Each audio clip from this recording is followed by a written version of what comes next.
নারীকে ভালোবেসে একমাত্র পুরুষই পাগল হয়, কোনো নারী পাগল হয় না। দেখেন এই পাগলটি ডাস্টবিনে খাবার টুকায় খাইতেছে।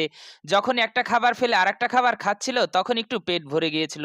তাই একটু হাঁটতে, হাঁটতে রাস্তার দিকে এসে দাঁড়ায় খাচ্ছিল, তখন একটা বাইকে দেখেন পায়ের উপর দিয়ে গাড়ি উঠায় দিল। কান্না করতে, করতে একটু দূরে তাকায় দেখতে পেল একটা মোটর বাইকে তার স্ত্রীর শাড়ির আঁচল পেঁচিয়ে গেছে।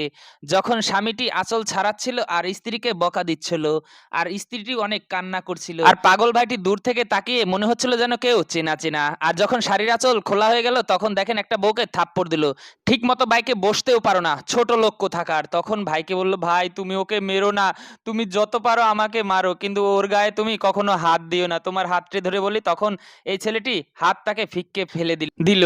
আর সে তখন কল্পনায় চলে গেল, কারণ এই পাগলটাই ছিল এই মেয়ের বয়ফ্রেন্ড। আর বয়ফ্রেন্ড যখন বিয়ের কথা বলছিল, এই মেয়ে তখন রিজেক্ট করে তাকে ধাক্কা দিয়ে ফেলে চলে গিয়েছিল।